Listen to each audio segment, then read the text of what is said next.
Jemi në epizodin e 14, ka marrë kjo mikesha ime sot në emision këtu në Elbasan, nga qytetet më të vjetra, trojë shqiptare, edhe për fatin e keq se nusja ime është me origjinë prej këtu. Milaim Zeka, mirë se erdhe në Bajiti Podcast. Një nga ato zëra që nuk të lë kurrë indiferent. Rebel, i drejt për drejt, pa filtra dhe real. Unë nuk e di kush njeri mund të jetë më shumë pa filtra se sa ti. Unë kam filtra, por ato filtrat e mia do të me qenë njerëzit shumë të mençur për t'i kuptu. Shumë e vërtet. Po sigurisht që sillem në bazë situatës, në bazë të njerëzve që janë përballë meje, dhe unë e kam intervistu, do thot, në mesin e shumë personaliteteve shqiptare, shpeshherë Ismail Kadaren, edhe kam pas mik dhe tash po citoj edhe gruan e tij që është gjallë, edhe Natasha Lakun edhe Mevlan Shanajn, që kur ka ardhur Kadareja në Suedi, kam pas fatin e madh të jem edhe shoqërues edhe përkthyes. Edhe më thoshte gjithmonë që Milajme ke një aftësi të jashtëzakonshme që ju përshtatesh njerëzve për me ra në nivelin e tyre, që nuk e ka gjithkush këte. Për shumë që se kam përballë një intelektual të kalibrit Kadares, ose që kam pas fatin më të madh me njoft Bekim Fehmiun, që ka qenë një njohës i jashtëzakonshëm i historisë, i artit, i filmit, etj, mund të bisedoj në atë nivel. Nëse unë nuk i bi pianos, mund të dëgjoj me orë të tëra një pianiste, ose pianist që më foli për pianon, për piktur, dikush që pikturon. Fati i keq që këti vendi është që ne nuk e njohim shumë artin e dëgjimit një, dhe shpeshherë flasim për temat cilat ne nuk kemi haber. Kështu që kam filtra në kuptimin e dëgjimit, të respektimit, nivelit bisedes, dhe po e përfundoj mendimin tim ku desha me dal. Arsyeja pse unë e dashur flas shumë shpesh me politikuaj, e politikan, edhe intelektuaj, edhe me ndër me thonë me vipat shqiptar, andej e këndej, kur thamë me vipat shqiptar edhe që të thash me ndër me thonë, se ne nuk e kuptojmë që do me thonë me qenë vep në Perëndim, e me qenë vep në Shqipëri e në Kosovë. Arsyeja pse unë flas shumë për seksin, e di cila është, kjo është sekreti im, nëse ti don me tall një njeri, mënyrën më të poshtër, mënyrën më bizare në Perëndim, ati njeri foli ti për seks. Sepse me atë i thu që ti në letërsi jetë zero, në muzik jetë zero, në art, në kulturë, në ndërtimtari, në gazetari, po do me thonë një temë që i bashkon të gjithë njerëzit është pornografia. Dhe kur foli me dikën që nuk e ke mix, edhe atje flitet për seks, do me thonë muhabete me meq që i ke meq, por këtu kur du me talë dikën që e shoh për shembull që i tregon një histori interesante, nuk ta merr seriozisht. Atëre për mos me u lëndu unë personalisht, për mos fyer dhe inteligjencën tënde. Inteligjencën, nëse unë të flas për shembull për përjetimet e mia, nëse unë të tregoj ty se si më kthyen prej luftës, kam lënë gjithat mrekulli, gjithat parajs suedeze, kam lënë televizionin suedez dhe më kthyn luftën e Kosovës. Jam i plagosur, kam humb familje, nënën, edhe nëse dikush përballë meje që s'ka asnjë premtim, tallet me eshtrat e nënës time që është e zhdukur, ose tallet me luftën time, me idealizmin tim, atëherë une, kur jam të seksi, nuk lëndohem, sepse e marr atë sikur me fol me Çanelliksin. Dhe kjo është arsyeja pse jam i rezervuar me fol për ndjeshmëritë e mia, për rrugën time, për jetimin tim. Unë edhe Shqipërinë e shoh, nuk e shoh vetëm zi, po e shoh dhe bardhë, dhe në të kaluarën edhe sot, edhe kohën e Enver Hoxhës. I di krimet që i ka bërë regjimi Enver Hoxhës, duke heq prunën private, lufta e klasave, burgosjet për ndjekjet, po dhe s'ka qenë kohë krejt e zezë. se po t'ishte ko vetëm e zezë që shë përshkruajnë kategoria Sali Berishës, shqiptarët sot do të kacavirëshin në përdruj, do ishin majmuna. Është shumë e vështirë në fakt që njerëzit që ne kemi përballë shpesh në jetët tona të kuptojnë atë që kemi ndjerë në lëkurë apo të kuptojnë ndjesitë tona dhe prandaj themi gjithmonë që kur kemi përballë njerëz që duket sikur na qetësohet shpirti, aty ndalemi dhe rrëfehemi edhe për jetën tonë edhe për përjetimet që ne duam t'i ndajmë, sepse si qenie njerëzore që jemi, mendoj që kemi nevojë të ndajmë mes njëri tjetrit, që të ndjehemi edhe të përqafuar, të ndjehemi edhe mirë, edhe të ndjejmë dhe atë që shiko, në fund ditës ne nuk kemi vetëm, ne kemi njëri tjetrin. Milaim Zeka bëre një hapje të podcastit si asnjëherë tjetër, me asnjë të ftuar dhe nuk kishte si ndote ndryshe, kështu siç je ti veçantë dhe unë kam shumë për zemër dhe të vlerësoj shumë. Unë dua ta nisim bisedën tonë me një nga gjërat që shumë njerëz që na ndjekin tani nuk e dinë. Unë e di mirë që ti ke qenë i përfshirë në mënyrë aktive në organizimin ilegal të ushtrisë çlirimtare të Kosovës, në diasporë që në vitet e kahershme. Unë dua të di, unë dhe publiku, pse Milaimi nuk ka sjell në vëmendje këtë pjesë të rëndësishme të jetës tij në hapësirën mediatike shqiptare. Tani përgjigjen po e filloj me redaktoria e emisionit tim, Geriola Hate dhe shumë gazetarë të ri, shumë njerëz me shpirt të mirë më kanë thonë një diçka. Sikur X-i ose Y-it kishte 10% të veprimtarisë time, e cila çdo gjë që flas është dokumentuar, çdo gjë që flas është e filmuar, e arkivuar në për arkivat e Suedisë të Norvegjisë. Për biografinë e vet kishte bën 10 libra. Unë në farforme kam mendu dhe mendoj që ajo të cilën unë e kam bërë ka qenë një nevojë imja shpirtërore. Kam sakrifiku jetën time 18 vjet pa qenë në Kosovë, derisa më kthy në luftë në vitin 82 jo marratis nga ish Jugoslavia, jo në Burgos në vitin 81 si i mitur për demonstratat e studentëve. Na kanë rraf e na kanë torturu në mënyrën ma barbare në përburgjet e ish Jugoslavisë, duke na e shah Shqipninë.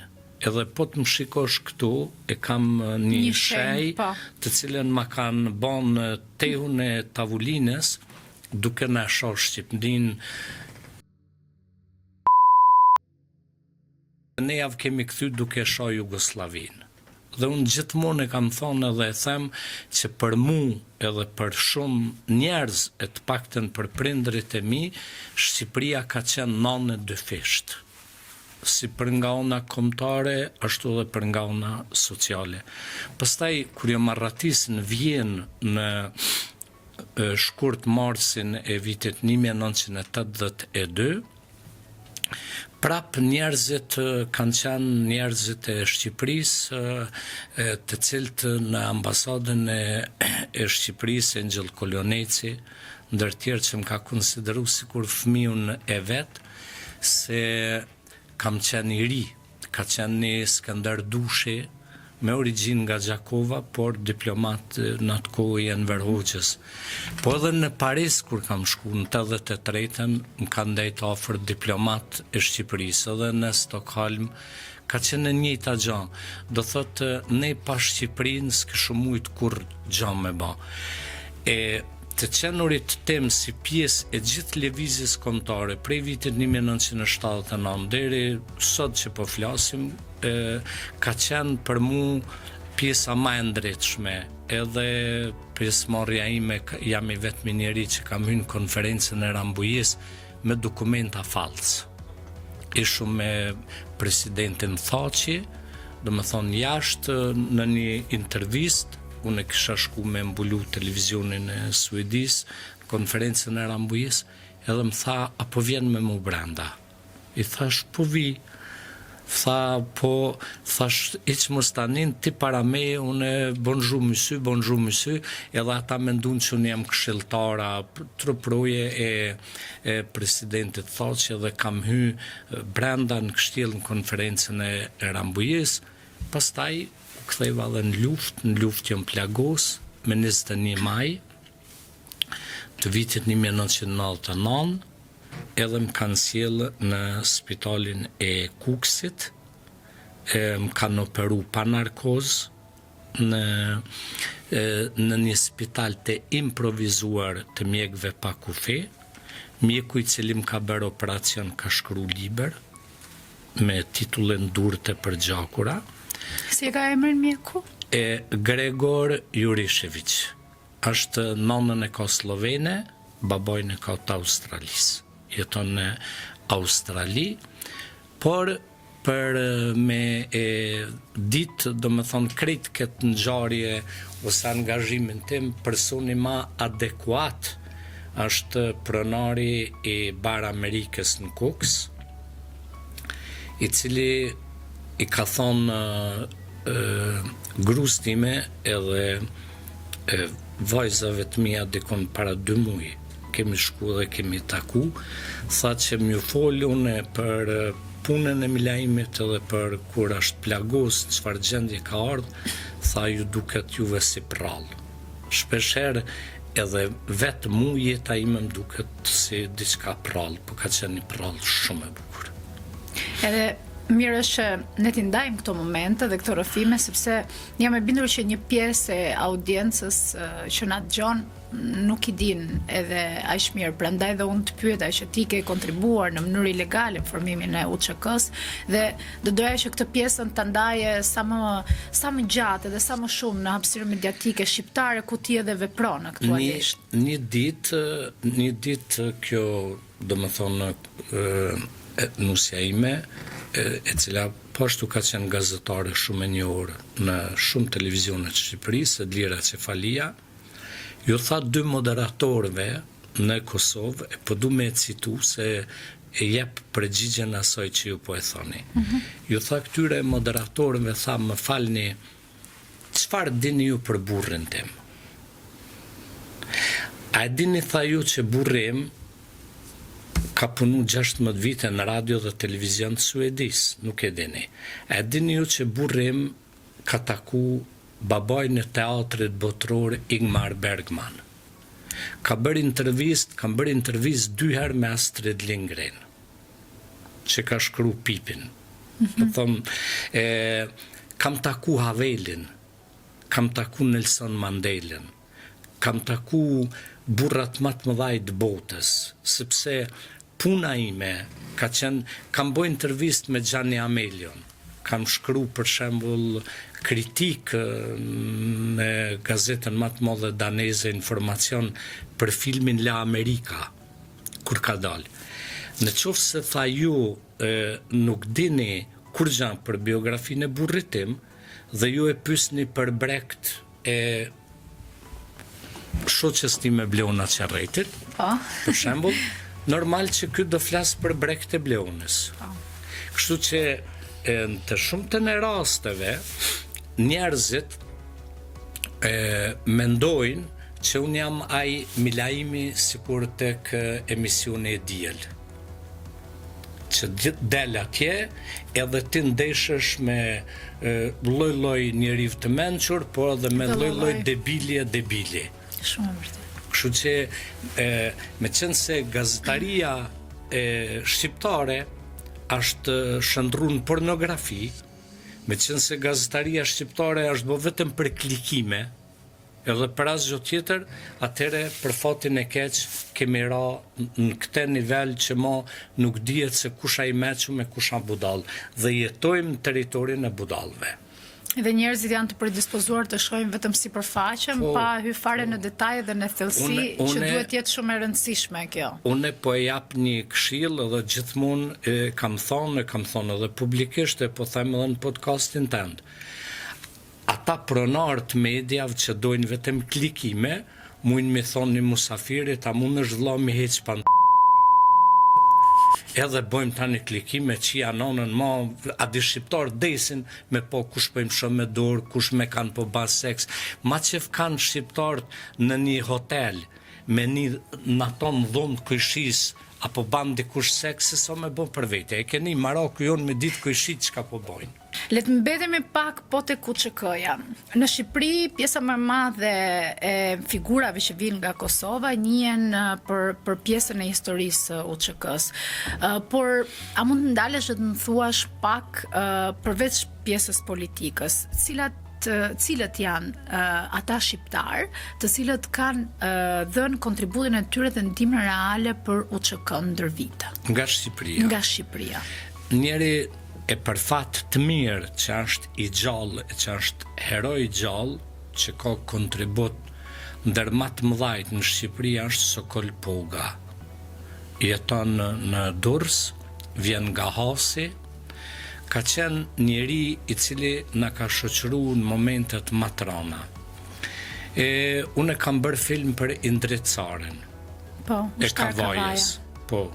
I cili realisht, muj me thonë me përgjithësinë më të lartë, ka qenë filmin për Adem Jasharin, kur e kam shfaq në Londër, para 2000 shqiptarve, sepse pak njerëz e din që i vetmi film që ekziston, ato pamjet kur ecë Adem Jashari me vllajën e vet, janë pamjet filmit tim. Nuk ka, besoj që edhe ti si ke ditë që unë jam eksakt, sepse faqezit shqiptar të medjave shqiptare, të rrjeteve sociale, duke fillu nga faqezit më të mëdhaj të radio televizionit të Kosovës, e kanë heqë emrin tim, po të shifshti, po, dhe e ndëgjon tash zërin, do thot, kur të shkojnë ata që ndëgjojnë podcastin edhe shkrujnë Adem Jashari, e dëgjojnë zërin tim. E ketë njëjtën gjë, edhe me herojt e luftës, edhe me njerëz të vrarë në luftë që i kam xhiru, e heqin, mundohen me heq zërin tim, figurën time. Për shembull, arsyeja pse unë nuk flas me Blendi Fevziun.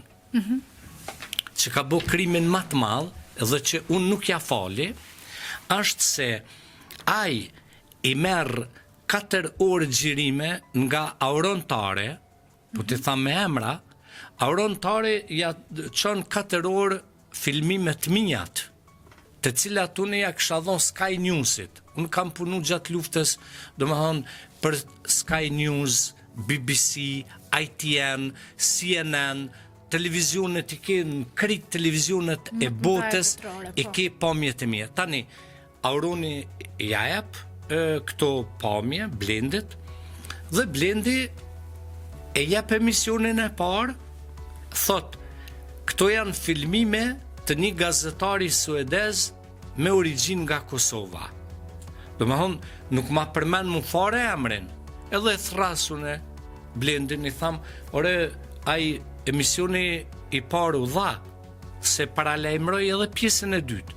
Thash, filmimet janë të mijat, kjo është sikur me ta vjedhun në ty librin, edhe në librin tatë me shkru emrin tim. Sikur ai, apo kupton, shkoj emisioni i dytë, pa e thonë fare emrin tim.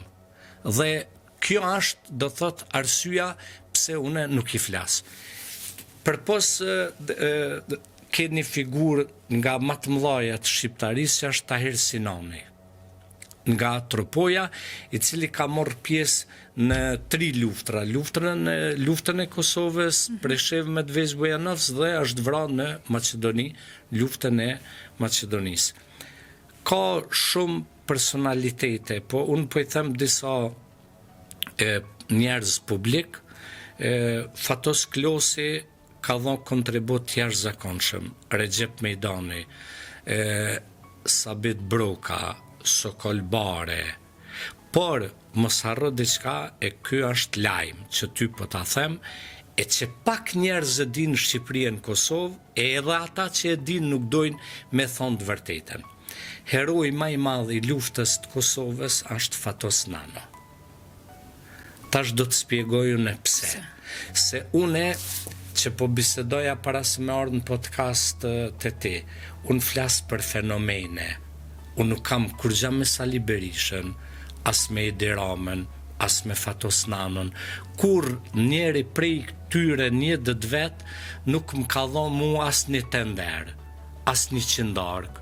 Unë duke ardhë këtu, fola me vajzën e Bashkim Finos, me Megin, që është zëvendësministër. Po une jom fashinu mbram, e kisha në intervist, dhe unë nuk e kam ditë që është vajza e Bashkim Finos, që kam pos mik të shpirtit, një njëri thjesht, që kemi dalë, kemi pi kafe të bloku, atu të lokali Gazdemit, pa truproja, pa ka qenë kryeministër në momentet më të rana të Shqipërisë.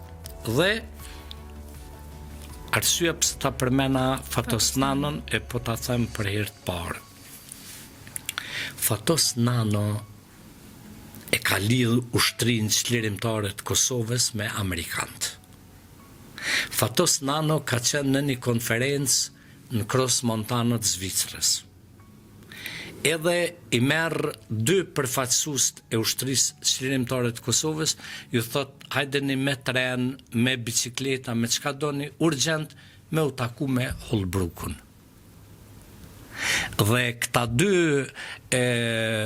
persona, po të tham me emra, Ramadan Avdiu dhe Bardhyl Mahmuti, dytë janë gjallë, se une kur flas në intervista flas me referenca. Shkojnë këta edhe rrinë deri në 5 mëngjesit me Richard Holbrooke. Richard Holbrooke i parashtron kërkesat, 3 kërkesa ndaj këtyre.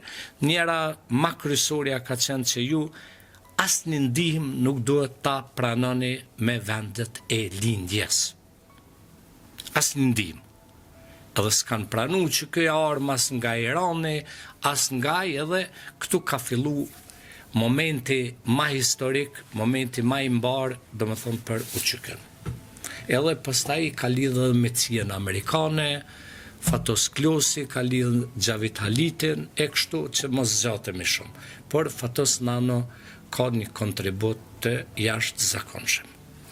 Unë nuk të ndërpreva sepse mendoj që janë ca ngjarje, ca rrëfime, ca histori, ca data, ca njerëz të cilët jo vetëm duhet i dijmë edhe t'i njohim, po duhet i kemi fort në kujtesën tonë, sepse mendoj që këta janë njerëz që kanë bërë një pjesë të historisë, edhe historia është ajo që ne na identifikon. Kështu që unë t'jam mirënjohëse që ti e ndave këtë rrëfim me detaje në Bajiti Podcast, edhe ata që na dëgjojnë, që jam e bindur që kanë kuriozitetin për t'i ditur një pjesë të mirë gjërave që nuk tregojnë kur ashtu si që janë. Edhe një lajm po ta dhon, se më rënë ndërmend, vjerri i presidentit aktual. Do më thonë babaj i nusës, Po. Të Bajram Begaj, po. Baci Hysen Indier ka qenë oficer, dorën e ka post këfutur. Ka qenë nga kontribust më të mëdhaj të ushtrisë çlirimtare të Kosovës dhe ka qenë oficeri me grup të tjerë të oficerve që e kanë stërvit Adem Jasharin në vitet 90-ta në Shqipëri. Edhe ky besoj që është lajm që pak njerëz e dinë.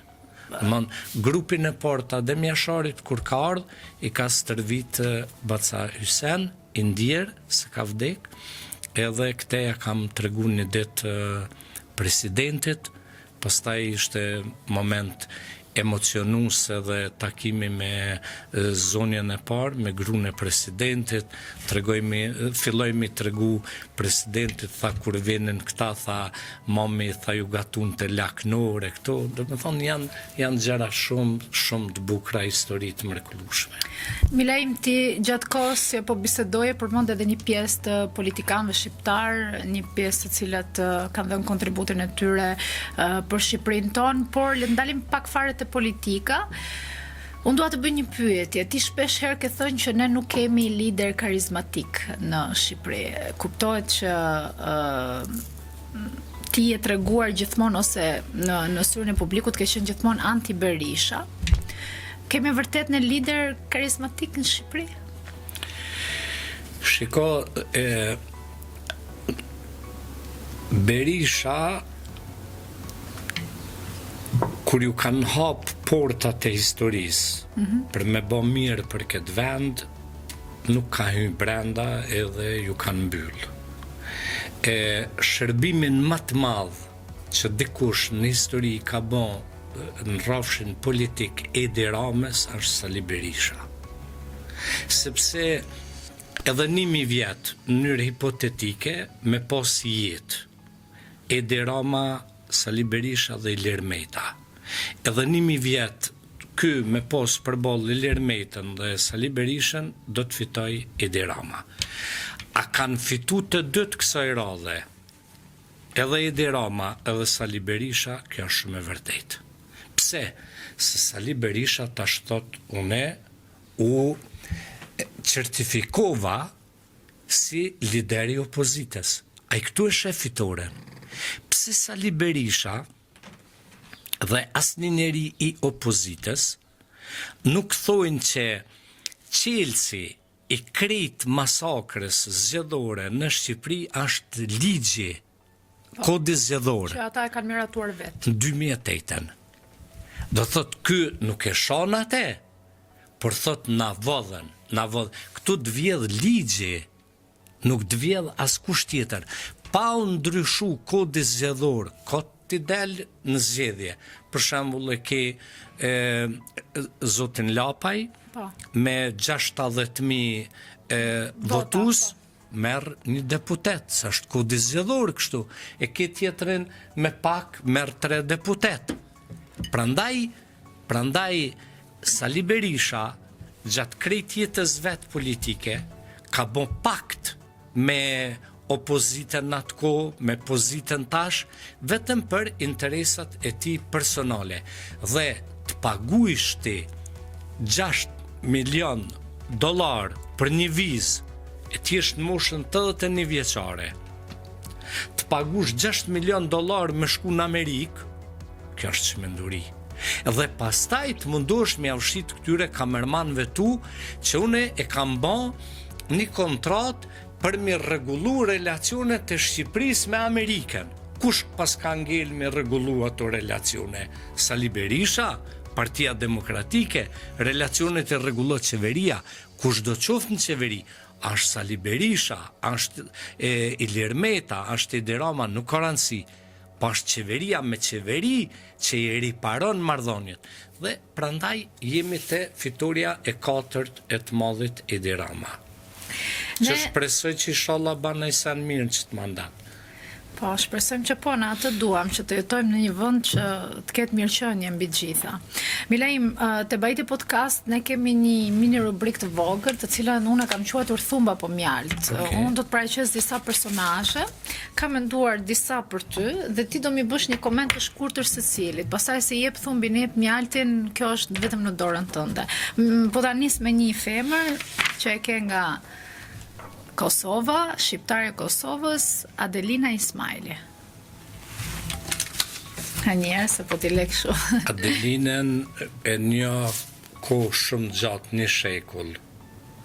Edhe do t'i le personazhet këtu. Edhe një histori të shkurtër në kohën kur amerikanët edhe evropianët na dhanë lajmin që do filloj bombardimi i Serbisë. Unë e kam marrë në telefon Adelinën nga Stockholmi edhe i kam thonë nisu për në Tiranë, merre familjen, nisu për në Tiranë, sepse do jetë luftë e vërtetë, pastaj jemi taku edhe në Tiranë, kështu që është një personalitete për cilën ruaj shumë respekt. Mjalt për Adelina Ismailin. Personazhi tjetër, ju jeni edhe koleg tani të dy bashk, se realizoni të njëjtin emision, kështu që Alfred Cako. Alfred Cako është nga njerëzit më të lehtësuar që kam takuar ndonjëherë. Është njeri më të vërtet i djathtë, me një familje të përsekutuar në kohën e komunizmit, por njeri i cili teoritë të tij, cilat ai shpjegon, unë nuk ju besoj.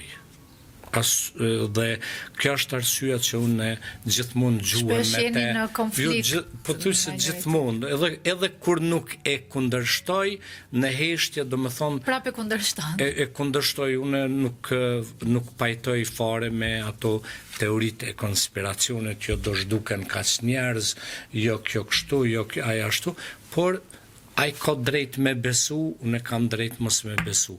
Plot njerëz i besojnë zonjes Meri, si e kishte ajo prognozën për zgjedhje, jo ka mu kap ky për funi, jo ai për mi.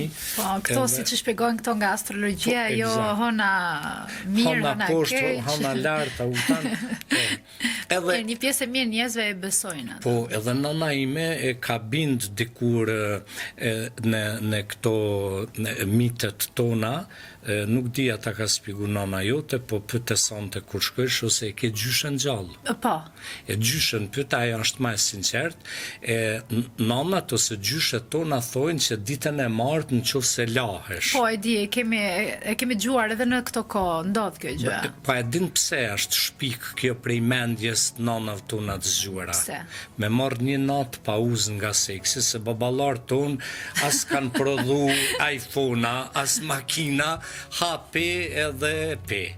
Do me thonë, kështu që të shkretat kanë thë po u la mësante, ka me të gjithë diçka, pa u la s'kanë bo seks, dhe kjo është të shpjegimi.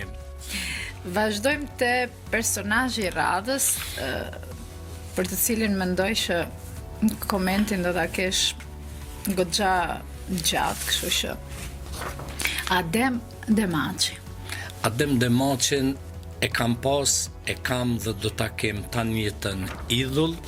Kam shkru 10 artikuj në vitet 80 në gazeta me tirar 2-3 milion. Kam bërë emisione gjatë kohës kur ka qenë burg. Edhe kam thonë një rast, sikur të shoh vetëm 2 minuta syzat e tij ta kem përballë, do pranoja të qëndroja 2 vite në burg. Nga njerëz më të mrekullueshëm, kur nuk jam pajtu me te politikisht. Asnjëherë jam krenar që kam mësu shumë gjëra në jetë nga ai, në takimet tona, në neja tona. Dhe du me thoj diçka. Po. Kam pyet Paci Adem, sa e ke dasht Shqipnin? Thot, une e kam marrë një letër, kur kam qenë 6-17 vjeçar, ka thonë në emisionin tim, e kam shkru në një letër të bardh emrin Adem Demaçi, kam dalë në bashkë, e kam ndez letrën, edhe i kam thonë nanës që une do të ndizem për Shqipëri edhe kombin shqiptar si kurse kjo letër. 28 vite në burg, 14 vite ka qëndru në të njëjtën qeli, me të njëjtën derë e të njëjtën drejtare. Kështu që e kam idhull, është nga njerëz më të mrekullueshëm të kombit shqiptar. Dhe personazhet e fundit, të cilët janë 2 personazhe, unë të kam vendosur në një flet dhe Hashim Thaçi dhe Kadri Veseli. Të dytë për mu janë heroj absolut të luftës. Hashim Thaçi është tregu burr shtetas në momentin më të rënd historik të kombit shqiptar. Me gjithë kundërshtit e pjesës dërmuese të komandantëve të UÇK-s, që ishin njerëz totalisht pa lexuar, pa ditur, vetëm i kishin marrë armë me dal, hajde po luftojmë, e kishin nis luftën, por nuk e kuptonin fuqinë botërore, që Serbia nuk do të mposhtej edhe 1000 vjet pa ndërhyrje në NATO-s. Vendosmëria dhe qëndrueshmëria e Hashim Thaçit për ta nënshkruar marrëveshjen e Rambujës bëri që NATO-ja ta bombardoj Serbinë. Duke bombardu Serbinë, ne sot jemi komb i lirë. Mbas luftës nuk kemi qenë miq. aja është në Hag, unë e mbroj fuqishëm Hashim Thaqin, se mbroj ushtrinë qlirimtare të Kosovës, por unë nuk kam të kenë mik me te dhe s'kam mujt me qenë mik me te, sepse unë kam mendu totalisht ndryshe, a i kam mendu ndryshe. Kadri Veseli, po ashtu është një personalitet i jashtëzakonshëm, familjarisht e kam ndi shumë ma ofër Kadrin, do me thonë e kam posë edhe kryetar të kuvendit 2 vite kur kam qenë deputet, por me siguri këti në Hag e kujtohet tash kur i kam thonë, ma e mirë men kryetar, ua ke dhënë shtagën budalenve dhe me shtagën tane për të rafin. Kam posë fjallën për Albin Kurtin dhe opozitën në atë kohë. Albin Kurti që 4 vite këta burra qëndrojnë prapa grillave, zbashku me Jakub Krasniqin, një intelektual par excellence, i shiburgusur politik, njeri luftës, dhe pashtu me një burr shumë të madh me Recep Selimin, i cili ka qenë kryetari grupit parlamentar të vetëvendosjes, e Albin Kurti që 4 vite zbashku me Vjosa Osmanin nuk e kanë fol as një fjalë në mbrojtje të këtyre burrave në Hag. Milaim Zega, për ta mbyllur, unë kam një pyetje të fundit për ty. Veç numrin e telefonit mos ma lëp se s'ta jap e kam. Unë atë e kam, e themi publikisht që e kam. Kështu që kjo vlen për ato që duan numrin tënd tani edhe ne nuk do t'ja japim. Okej. Çfarë të ka kushtuar më shumë në jetë? Goja që nuk heshti, apo heshtja kur ti duhet të flisje? As njëra, as tjetra. Mas shumë të njetë më ka kushtu dhurata e madhe e Zotit, kjo është dhurat, nuk e ka gjithkush, që ma ka dhënë nuhatjen edhe shikimin e qenit, e njerëzilekun e kalit. Une, jo për ma shumë, por brenda 15-20 sekundave mundem me e dekodu çdo njeri, me fut në rentgen, unë mundem me ditë brenda 20 sekundave si duhet me komuniku me ty, si duhet me komuniku me kameramanin. Do thot, kjo është dhurat e Zotit, që për shembull, gruaja ime habitet, që unë kur e ndali makinën, në Elbasan, ose në Tiranë, edhe pyes dikend, ku është filan hoteli? Pa ma dhonë përgjigjen, unë e mbylli xhamin e eci se e shoh direkt, a e din a nuk e din. Ose edhe kur ma e përgjigjen, e di a më ka rajt, a nuk më ka rajt. Kjo të kushton shumë jetë. Kjo të kushton shumë jetë, sepse vjen një moment që duke njoft njerëzit, që po të përqafon pa të dasht, është lëkura e trupit dhe testimin më të mirë njerëzit e bojnë të fëmit edhe të kafsht. Mu kur nuk më lefin qend. Se më dojnë. Sot disha para se të vija ti, me vajzën 1 vjet që gjys të një mikut tem, edhe u habet si erdhi vajza edhe mu lepet në trup. Tha kjo nuk i shkon as kujt. Jo, thash kjo i shkon çdo kujt, se fëmia deri në moshën 6 vjeçare komunikojnë përmes lëkures, përmes energjisë pozitive ose negative. Ti e din kur jemi taku bashk, tash duk sikur ne po jemi kohë gjatë. Po, dhe kjo është nga energjia që ne marrim. Nga energjia që marrim. Ka njerëz, për shembull, që unë kur jam në emision, ka njerëz që në publik më dhonë energji negative. Edhe kjo është, do me thonë, gjeja që mas shumë të me kanë ndihmu, por edhe shumë të damton. Sepse tjetosh në një shoqëri kaq hipokrite, tjetosh në një shoqëri ku çdo njeri të thot zemër shpirt, u gëzova që të pash, e në fakt si t'ja kthesh shpinën, thot eu nonën si e takova, është shumë e vështirë. Është shumë e vështirë, ti nuk mundesh me e imagjinu, për shembull, që një njeri të thot të kam idhulle, të kam kështu, dhe shkon i thot shefit tanë, për shembull, pse ke marrë në punë filanin. Persone do të shkoja mi thonë një X njeriu pse ke marrë filanin ose filanën në punë. E kjo mendoj është gjëja që më ka penalizu në Ballkan, por shumë më ka ndihmu në vendin ku Zoti i Madh, duke qenë mendoj njeri mirë, më ka vendos me jetu në Suedi, në vendin më të mrekullueshëm të rruzullit toksor. Se ta mbyllim unë këtë gjë, them gjithë ftuarave që kam përballë, ka me lajm se ka një mesazh do t'i japi të gjithë dëgjuesve që ne i kemi gjatë gjithë kohës duke parë Bahiti podcast. Një mesazh ndoshta të rinjve ose nuk e di, njerëzve në përgjithësi, diçka që ti do t'ja thuash. Nuk kam mesazh, vetëm pju tham trive vajzave të mia që kur Zoti e ka kriju Shqipërinë dhe Kosovën, ka qenë pushim mjekësor. Edhe e ka bërë vendin më të bukur në botë. Ju pse tham unë, hiç s'jam as nacionalist, thash vendi më i mirë në botë për mua është Suedia. Por nuk është vendi i bukur si Shqipëria, e si Kosova. Të kënaqet shpirti, don bjeshk, don lumej, don freskin e Zotit që na transmeton përmes pyjeve, shkon Valbon e del në Kosovë. Don deti, hajde zbrit pak ma poshtë.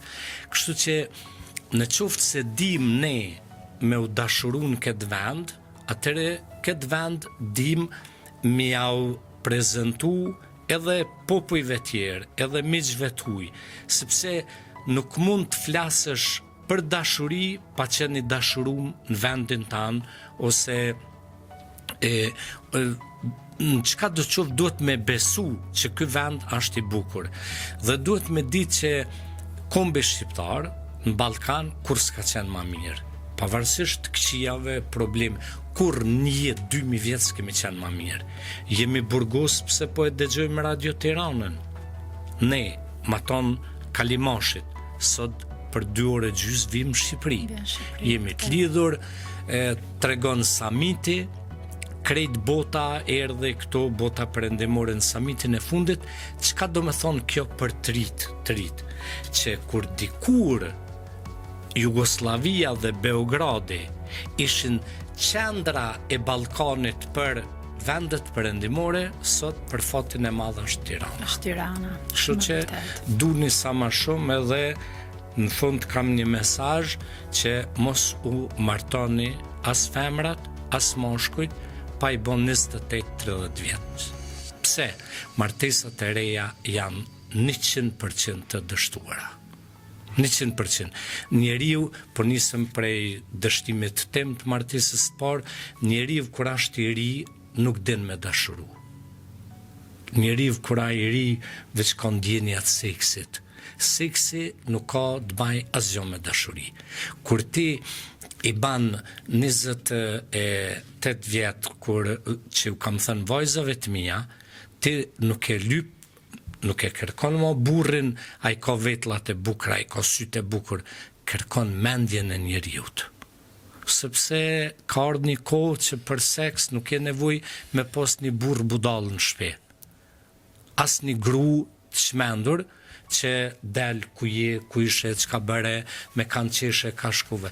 Sot duhet me ditë një diçka që e kemi të pamundur në këtë zhvillim kaq të madh teknologjik me e kontrollu njëri tjetrin. Dhe njeriu duhet të bajë një vetëm një kontroll.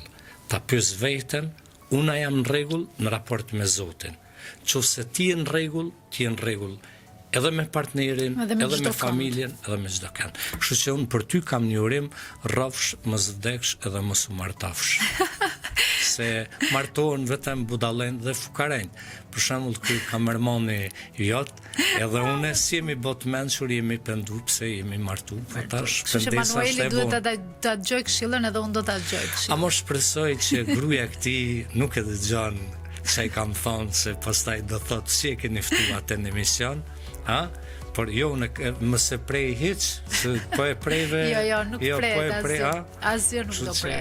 Asgjë, dhe unë të falenderoj shumë për rrëfimet e sinqerta, për ngjarje të cilat shumica prej nesh dhe të gjithë ata që na kanë dëgjuar nuk i kanë ditur me kaq shumë detaje.